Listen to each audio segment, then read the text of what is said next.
শেষ পর্যন্ত ঈদের পরেই চূড়ান্ত প্রজ্ঞাপন জারি।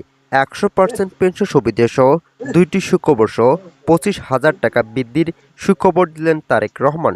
শেষ পর্যন্ত সচিব কমিটির রিপোর্ট পর্যালোচনার মাধ্যমে পূর্ণাঙ্গ গেজেট প্রকাশের নতুন সুপারিশ এলো। তারেক রহমান ও অর্থমন্ত্রী আমির খসরুর তত্ত্বাবধানে নতুন যে তালিকা প্রস্তুত করা হয়েছে সেখানে মূল বেসিক সর্বনিম্ন 25,000 টাকা পর্যন্ত বৃদ্ধির সিদ্ধান্ত নেওয়া হয়, কিন্তু কোনোভাবেই এর নিচে বেতন বৃদ্ধি করা হলে কর্মচারীরা অর্থনৈতিকভাবে ক্ষতিগ্রস্ত হবে, যার ফলে কর্মচারীদের বিবেচনা নিয়ে শেষ পর্যন্ত আগামী 1 জুন তারিখ থেকে বেতন বৃদ্ধির চূড়ান্ত সিদ্ধান্ত নেওয়া হয়। মোট কথা, আগামী 1 জুন সরকারি চাকরিজীবীরা নতুন প্রজ্ঞাপন পাবেন, যা দিয়ে আগামী 5 বছর বেতন বৃদ্ধির সুবিধা ভোগ করতে সক্ষম হবে। সংশ্লিষ্ট কর্তৃপক্ষের একাধিক সূত্র বলে, বাংলাদেশের সরকারি কর্মচারীদের আর্থিক দিকগুলো অত্যন্ত যুক্তিসম্মত। এখন যদি আমরা তাদের দাবি মানতে ব্যর্থ হই, তাহলে কর্মচারীরা ভেঙে পড়বেন। এতে করে দেশের অর্থনৈতিক অবস্থা ক্ষতিগ্রস্ত হবে।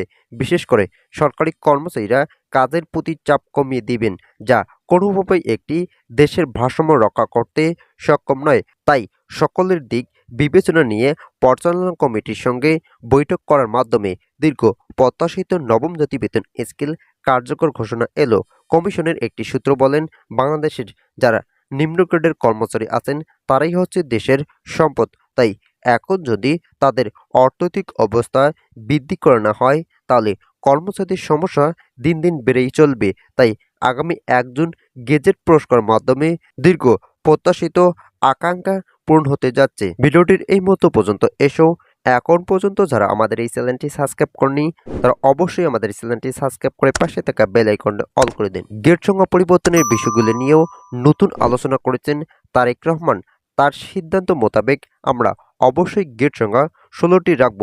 যদি পূর্বের গেট সংখ্যা এখনও ভর রাখা হয়, তাহলে কর্মকর্তারা উপকৃত হলেও যারা সর্বশেষ গ্রেডের কর্মচারী থাকবেন তারা দিন দিন ক্ষতিগ্রস্ত হবেন।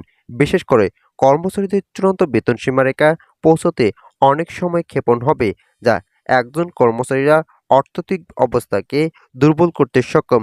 যার ফলে গেট সংখ্যা 16টি রাখার মতামত দেন প্রধানমন্ত্রী ও অর্থমন্ত্রী। এছাড়াও অর্থমন্ত্রী এই বিষয়টিকে সমর্থন জানিয়েছেন এবং গেট ভিত্তিক বেতনের নতুন সুপারিশ করেন। একই সঙ্গে পে কমিশনের চেয়ারম্যান বলেন, আমরা অর্থমন্ত্রী ও প্রধানমন্ত্রীর নির্দেশ মোতাবেক সকল কার্যক্রম বাস্তবায়ন করব। আমাদের যেভাবে দায়িত্ব বুঝিয়ে দেওয়া হবে, আমরা সকল দায়িত্ব যথাযথভাবে পালন করব। আমরা চাই না সরকারি কর্মচারীরা অর্থনৈতিকভাবে ক্ষতির সম্মুখীন হোক। তাই যেভাবেই হোক আগামী 1 জুন চূড়ান্ত গেজেট প্রকাশের নতুন সিদ্ধান্ত নেওয়া হবে। যেহেতু ইতিমধ্যেই এই বিষয়টি সুপারিশ করা হয়েছে, তাই গেজেট প্রকাশের বাধা সৃষ্টি হওয়ার সম্ভাবনা একেবারেই ক্ষীণ।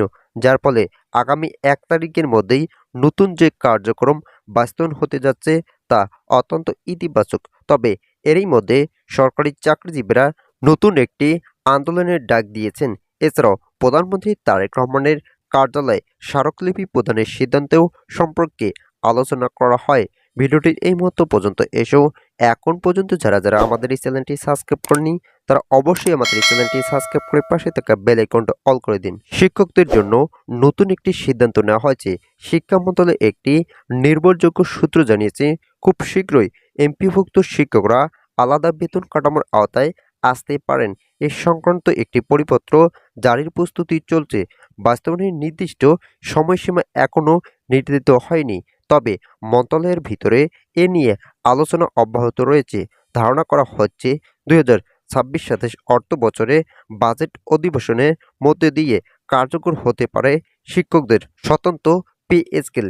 নীতি নির্ধারকরা বলেছেন, নতুন পে স্কেল কার্যকর করতে হলে পে কমিশনের সুপারিশ, সরকারের চূড়ান্ত অনুমোদন এবং গেজেট প্রকাশেই এই 3টি ধাপ সম্পূর্ণ করতে হয়। এসব প্রক্রিয়া শেষ না হওয়া পর্যন্ত স্বতন্ত্র পে স্কেল বাস্তবায়ন সম্ভব নয়। এর আগেই অন্তর্বর্তী সরকার গঠিত পে কমিশন জানিয়েছিলেন, শিক্ষকদের জন্য স্বতন্ত্র বেতন কাঠামো নির্ধারণের তাদের এখতিয়ারের মধ্যে পড়ে না। তাদের মতে এ ধরনের সিদ্ধান্ত নেওয়ার দায়িত্ব বাংলাদেশের সার্ভিস কমিশন। ফলে তারা এ বিষয় নিয়ে কোনো উদ্যোগ নেয়নি। তবে বর্তমান সরকার সেই অবস্থান থেকে সরে এসেছে। শিক্ষকদের দাবি বিবেচনা নিয়ে কার্যকর পদক্ষেপ গ্রহণের দিকে অগ্রসর হচ্ছে। অন্যদিকে বিভিন্ন শিক্ষক সংগঠন ও জোট ইতিমধ্যে শিক্ষা মন্ত্রণালয়ের তাদের প্রস্তাব জমা দিয়েছে।